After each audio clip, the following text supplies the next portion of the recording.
The massive chamber stretched out like a metal canyon with walls that curved up into darkness. Hundreds of seats filled the space in perfect circles, each one designed for a different alien species. Some seats were tall and narrow for the bird-like avians, others were wide and flat for the slug-like gastropods. The air hummed with the sound of universal translators working overtime to make sense of dozens of different languages. Ambassador Jake Morrison sat in the human section, his hands folded neatly on the desk in front of him. He wore a simple black suit that made him look like any businessman from Earth. His face showed nothing but polite interest as he listened to the Zephyrian trade minister complain about shipping routes through human space. The Zephyrian was a tall, thin creature with blue skin and 3 eyes. Its voice came out as a series of clicks and whistles, but the translator made it sound like an angry customer at a store. "The humans block our ships at every checkpoint," it said. "They search our cargo holds, they question our crew members. This is not the behavior of peaceful traders." Jake smiled and nodded. "We apologize for any inconvenience. Our security measures are necessary to protect all ships using those routes. Pirates have been very active in that sector." What the Zephyrian did not know was that those pirates were actually human ships in disguise. They attacked alien vessels just often enough to justify the heavy security presence. Every search of alien cargo holds gave human intelligence officers a chance to study alien technology. Every questioned crew member provided information about alien military capabilities. Captain Lisa Hayes watched from the observation deck high above the main floor. She wore the uniform of a human space navy officer, but her real job was much more interesting. She was a tactical analyst, and her job was to study every alien species in the chamber. She knew which ones were physically strong and which ones were weak. She knew which ones were aggressive and which ones were peaceful. She knew which ones would fight to the death and which ones would surrender at the first sign of trouble. The Krillian ambassador spoke next. It was a huge insectoid creature that looked like a cross between a mantis and a spider. Its name was Vexstar, and it had been giving humans trouble for months. "The human fleet grows larger every day," it clicked. "Your exploration ships carry weapons. Your research stations have defensive systems. You speak of peace while preparing for war." Jake's expression never changed, but Lisa noticed the tiny muscle that twitched in his jaw. That was his tell. He was angry, but he would never show it. "Our ships carry standard defensive systems," he replied in the same calm tone. "Any responsible species would do the same. Space is a dangerous place." The truth was much more complex. Every human exploration ship was actually a military vessel in disguise. The research stations were heavily fortified intelligence posts. The defensive systems were actually some of the most advanced weapons in the galaxy. Humans had been preparing for war since the day they joined the Galactic Council 3 years ago. Dr. Amanda Foster sat in the corner of the human section, her tablet glowing softly as she took notes. To the aliens, she looked like any other scientist. She had published papers on alien biology and given lectures about interspecies cooperation. What they did not know was that her real specialty was finding ways to kill alien species efficiently. Her tablet contained detailed information about every creature in the chamber. She knew that Zephyrians had a weak spot at the base of their neck. She knew that Krillians could be paralyzed by certain high-frequency sounds. She knew that the peaceful gastropods produced a deadly poison when threatened. All of this information was carefully disguised as medical research. The session continued for hours.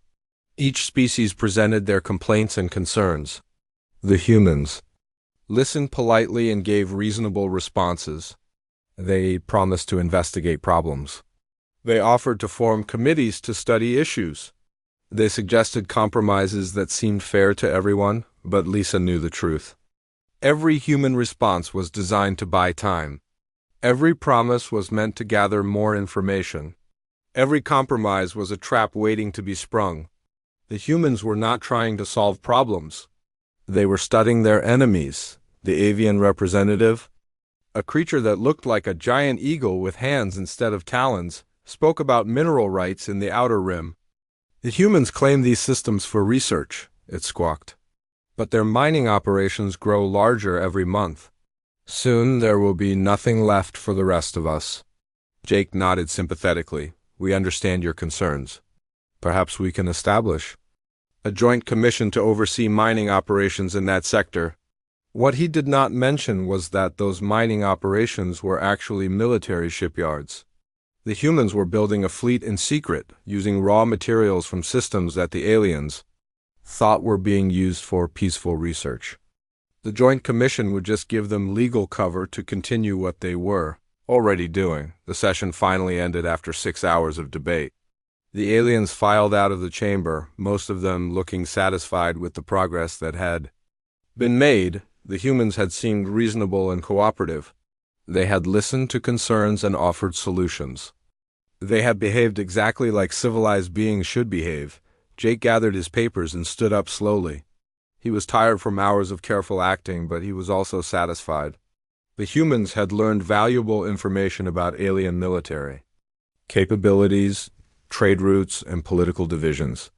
They had identified which species were potential allies and which ones were threats.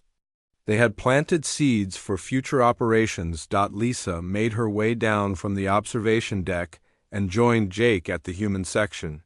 "How did we do?" she asked quietly. "Better than expected," Jake replied. "The Krillians are definitely planning something." "Did you see how Vexstar reacted when I mentioned the Outer Rim patrols?" Lisa nodded. "He knows we're not just conducting routine security sweeps. The question is, what is he going to do about it?" Dr. Foster joined them, her tablet still in her hands. "I got some interesting readings from the biological sensors," she said. The Krillians showed signs of stress throughout the entire session. Heart rate elevation, increased body temperature, chemical changes in their scent markers. They're preparing for conflict. Jake smiled for the first time that day. It was not a pleasant smile. "Good, let them come. We'll be ready." The three humans left the chamber together, looking like any other diplomatic delegation heading back to their quarters. But they were not diplomats. They were predators in disguise, and they had just finished studying their prey. The galaxy thought it was watching a peaceful negotiation between civilized species. In reality, it had just witnessed the final intelligence gathering session before a war that most of the participants did not even know was coming. The age of human pretense was almost over. 3 weeks had passed since the failed negotiations at the Galactic Council. The diplomatic talks had ended with polite handshakes and promises to meet again soon. But everyone knew that something had changed in the galaxy. The tension between species had grown thicker, like the air before a storm. Research Station Alpha 7 floated in the dark space near the outer rim, its lights blinking steadily against the star field. To any passing ship, it looked like a typical human scientific outpost. Solar panels extended from its main hull like metal wings. Communication dishes pointed toward distant stars. The station's hull was painted white with blue stripes, the same colors used on all human civilian facilities. Dr. Claire Morgan stood in the station's command center, watching the sensor displays with calm eyes. She had been running Alpha 7 for 2 years, and in that time she had published dozens of papers on stellar formation and cosmic radiation. The scientific community throughout the galaxy respected her work. What they did not know was that her real job was much more dangerous. The command center looked like any research facility.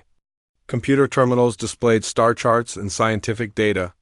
Technicians in white coats moved quietly between workstations.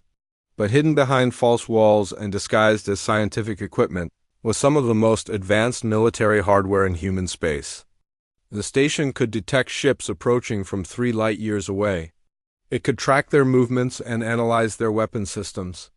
It could even intercept their communications if they got too close. A red light began flashing on the main display. Lieutenant Commander Beth Turner, who was supposed to be a communications specialist, looked up from her console. "Dr. Morgan, we have multiple contacts approaching from the Krillian border. 6 vessels, moving fast, no identification signals." Claire nodded calmly. "How long until they reach us?" 14 minutes at current speed. Begin recording all sensor data. Make sure we capture everything about their weapons, their engines, their defensive systems. This is what we have been waiting for. The truth was that Research Station Alpha 7 was not a research station at all. It was a carefully designed trap. The humans had built it to look vulnerable and valuable, hoping to attract exactly this kind of attack. The station's real purpose was to study alien military capabilities in actual combat conditions. Hidden throughout the station were some of the best human soldiers in the galaxy. They wore the uniforms of scientists and technicians, but they were actually special forces operators. They had been training for this moment for months. They knew every corridor, every hiding place, every weakness in the station's apparent defenses. The approaching Krillian ships were sleek and deadly, their hulls covered in the same black material that made them hard to detect. They had been planning this attack for weeks, choosing their target carefully. Research Station Alpha 7 looked like an easy victory, a way to test human defenses without risking a full-scale war. Admiral Campbell received the alert aboard the human Dreadnought Titan, currently hiding in the shadow of a gas giant 2 systems away. The ship was officially conducting a geological survey of the planet's moons, but its real purpose was to coordinate the human response to exactly this kind of attack. The Titan was one of the most powerful warships ever built, but it looked nothing like a military vessel. Its hull was covered with scientific equipment and mining gear. Its weapons were hidden inside what appeared to be research laboratories. Even its crew wore civilian clothes instead of military uniforms. "Sir, we're receiving the distress signal from Alpha 7, reported Commander Rick Stone from the tactical station. They're requesting immediate assistance. Campbell smiled coldly. Signal the fleet.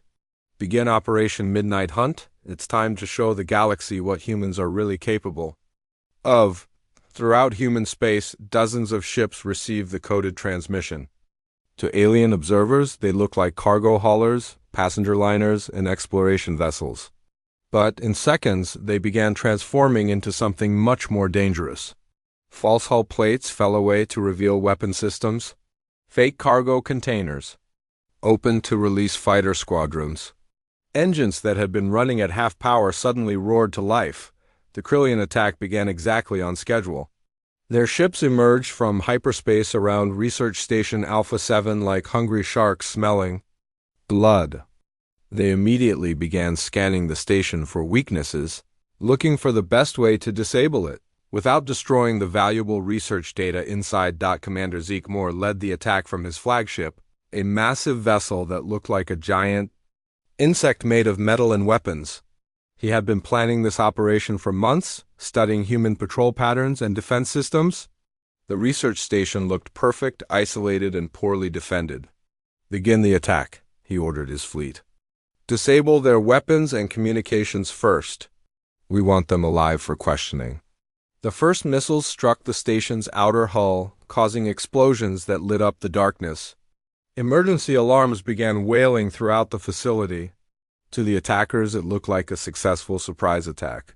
The humans appeared to be caught completely off guard, but Dr. Morgan was not surprised at all. She watched the tactical display with the same calm expression she used when studying star charts. "Phase 1 complete," she announced to her crew. "The enemy has committed to the attack. Begin recording all combat data." The station's apparent weapon systems fired back weakly, as if they were damaged and operating at reduced power. The defensive shields flickered on and off, making it look like the station was struggling to maintain basic systems. To the Krillians, it appeared that victory was only minutes away. What they did not know was that the station's real defensive systems had not even been activated yet. The weak weapons fire was just for show. The flickering shields were operating exactly as designed. The humans were allowing themselves to appear vulnerable while they gathered intelligence about Krillian attack patterns and weapons. Effectiveness. Hidden sensors throughout the station recorded every detail of the attack. The humans learned how Krillian ships moved in formation. They studied the energy signatures of alien weapons. They analyzed the timing of enemy communications. All of this information was being transmitted in real time to Admiral Campbell and the approaching human fleet. The Krillians thought they were winning an easy victory. In reality, they were teaching their enemies everything they needed to know about how to destroy them. The predators were watching and learning, preparing to show the galaxy what it meant to be prey.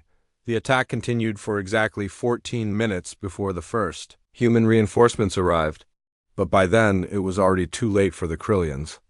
To escape, they had walked into a trap that had been 3 years in the making, and now they were about to learn why humans had conquered their own planet before reaching for the stars.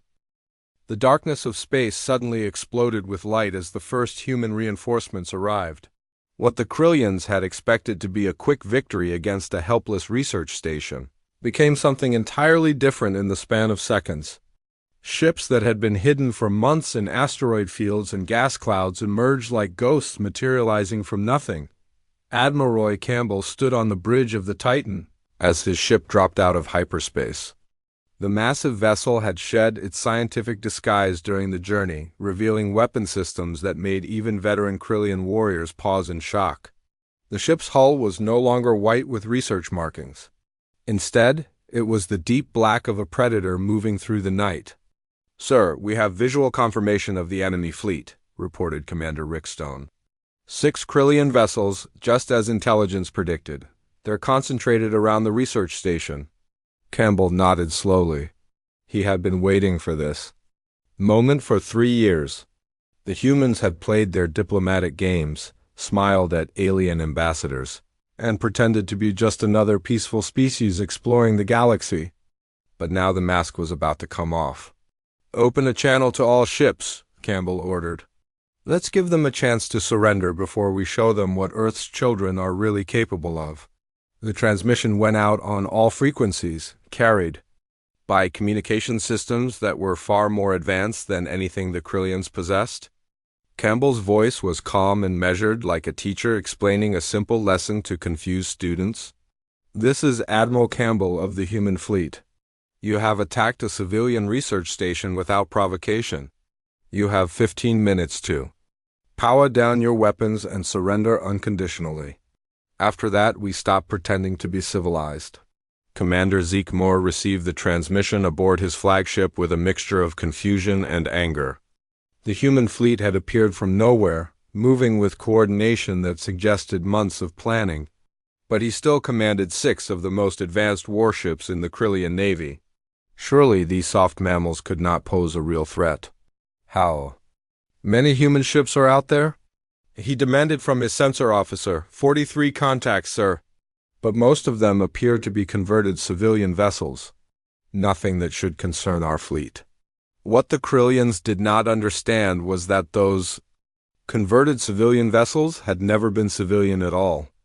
Every cargo ship, every passenger liner, every mining platform in human space was actually a military asset in disguise.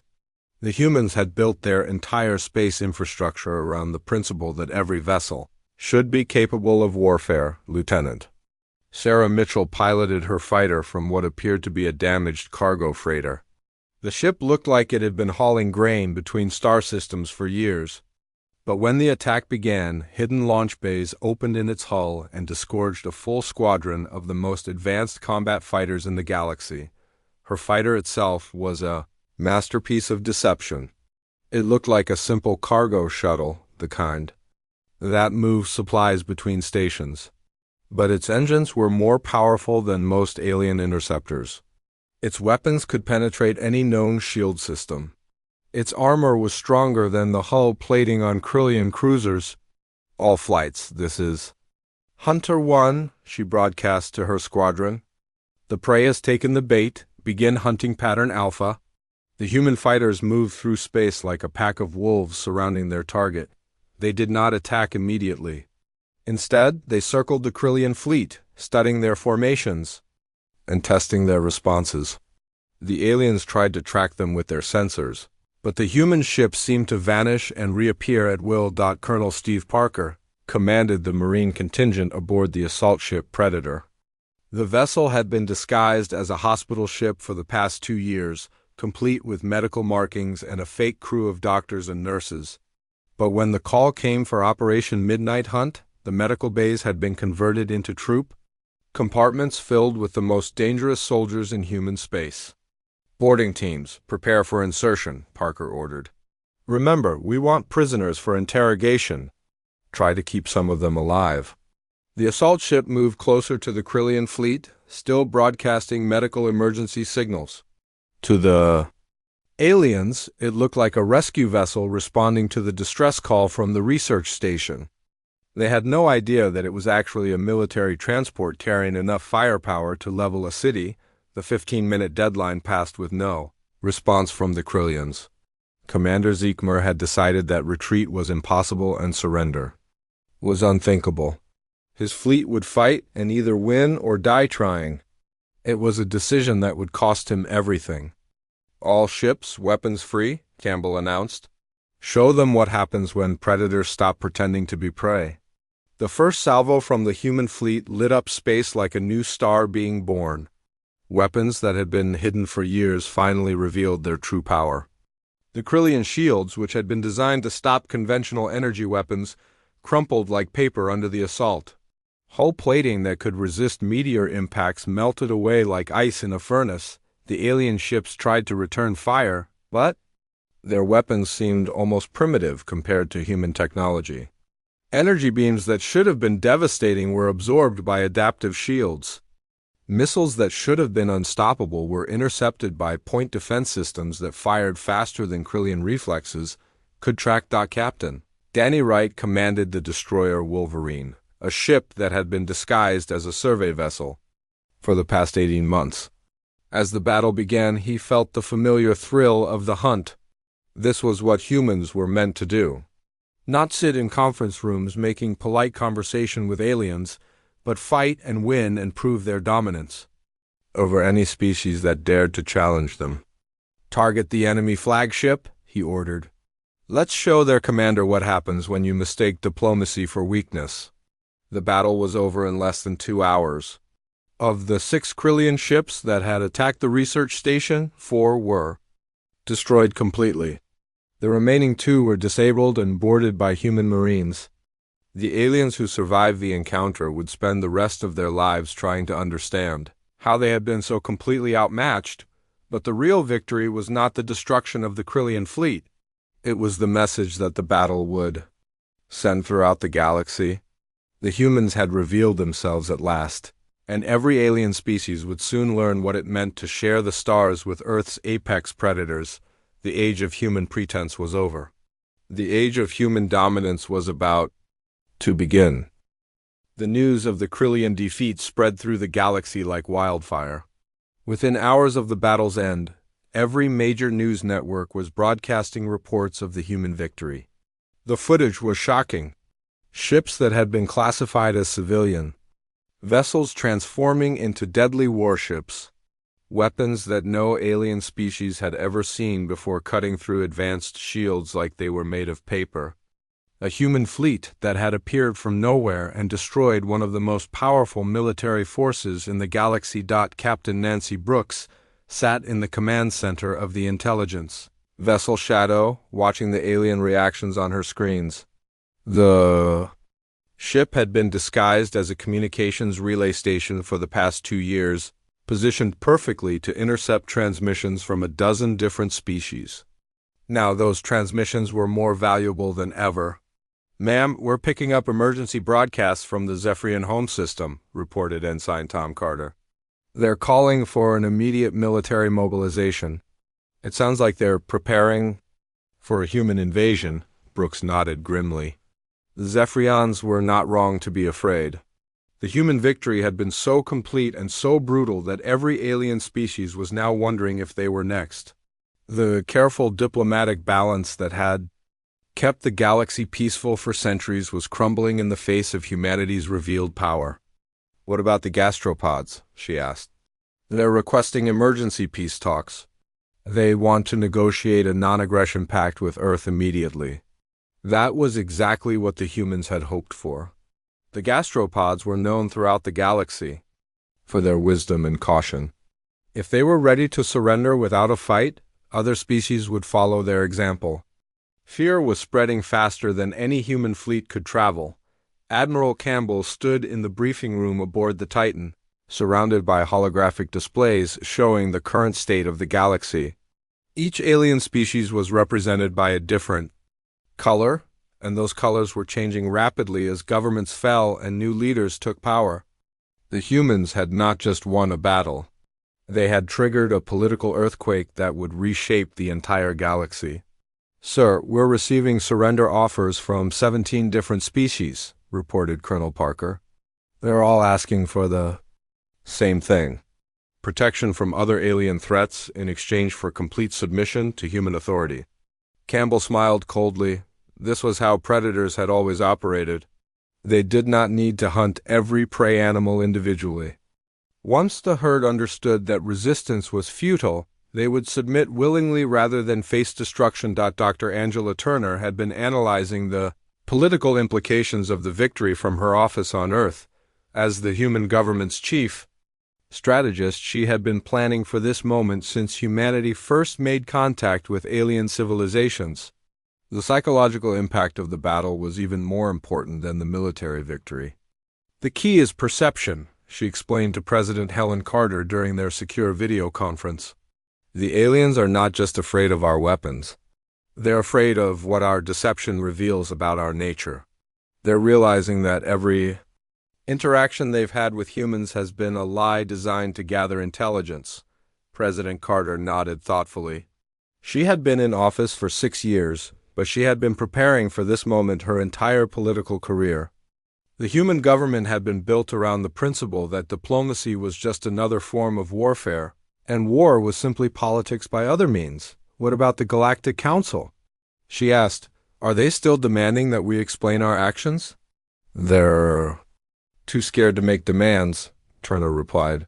3 council members have already requested private meetings with our ambassadors. They want to negotiate separate deals before we decide to expand our territory." The truth was that the humans had been planning territorial expansion since the day they joined the council. Every diplomatic meeting had been a scouting mission. Every trade agreement had been an opportunity to map alien supply lines. Every cultural exchange had been a chance to study alien weaknesses. The galaxy had thought it was watching the peaceful integration of a new species. In reality, it had been watching the slow and methodical preparation for conquest. Ambassador Jake Morrison received the emergency summons from the Galactic Council with amusement. The same aliens who had patronized him for 3 years were now begging for an audience. The chamber that had once echoed with condescending lectures about human inexperience was now filled with desperate pleas for mercy.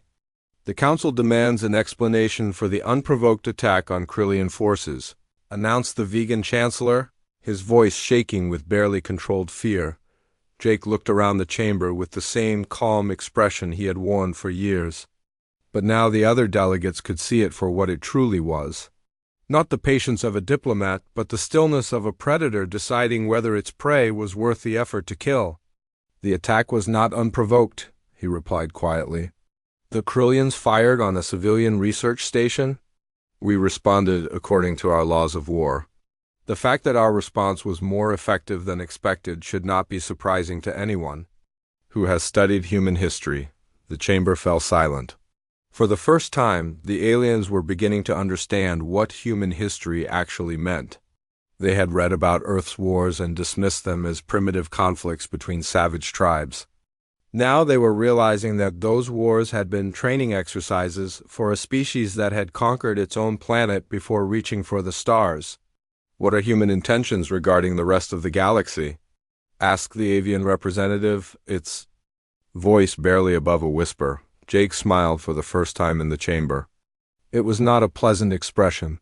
"Humans intend to ensure that the galaxy remains peaceful. We will protect all species from aggression, including aggression against themselves.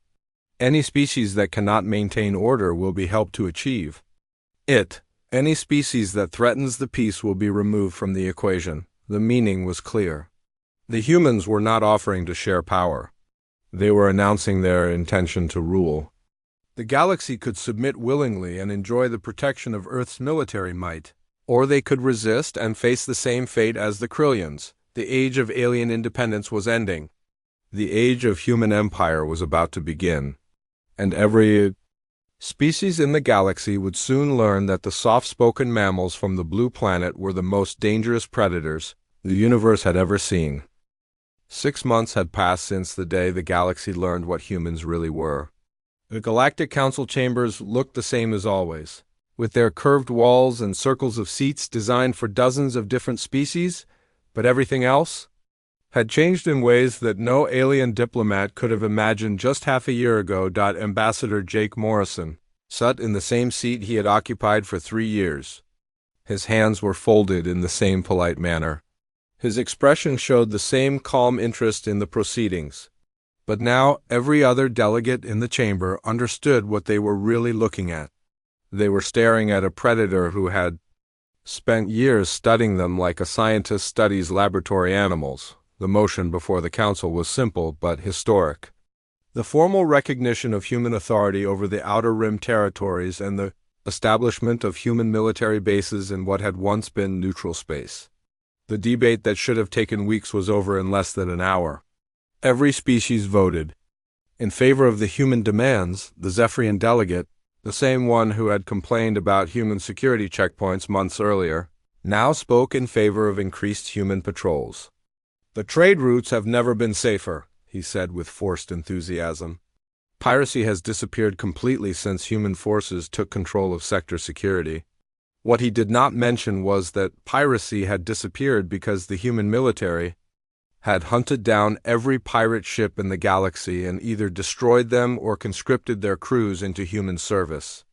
The aliens were learning that when humans decided to solve a problem, they solved it permanently. The gastropod representative, speaking through a mechanical translator that made its slime-based communication audible, praised human efficiency in resolving territorial disputes. "The border conflicts that plagued our region for centuries have been settled in just weeks. Human mediators have brought peace where diplomacy failed." The truth was simpler and more brutal. Human negotiators had given each side in the border disputes a choice between accepting human arbitration or facing human military intervention. When faced with the alternative of complete destruction, most species chose to accept whatever borders the humans drew on their star charts. Admiral Campbell now commanded the largest fleet in known space. His ships patrolled trade routes that spanned half the galaxy, their presence a constant reminder of human power. The fleet had grown from the hidden vessels that had emerged during the Krillian battle to include ships from every major alien navy. Some had been captured in battle. Others had been surrendered willingly by governments that preferred cooperation to extinction. Captain Lisa Hayes stood on the bridge of the flagship Constitution, watching the stars through the main view screen. The ship was one of the new generation of human vessels, built openly in shipyards that had once been disguised as mining operations. Its weapons were no longer hidden behind false hull plates. Its armor no longer pretended to be scientific equipment. The age of deception was over, replaced by an age of undeniable strength. "Ma'am, we're receiving a priority transmission from the Avian Home System," reported Lieutenant David Kim. "They're requesting permission to begin construction of their tribute payment." Hayes nodded approvingly. The tribute system had been Jake Morrison's idea, a way to ensure that every alien species contributed to maintaining the peace that human force had created. Each species paid according to their ability, providing either raw materials, manufactured goods, or scientific research to support human operations. The avians had chosen to provide advanced computer systems, using their natural skill with precision, electronics to build navigation computers for the human fleet. Other species had made different choices.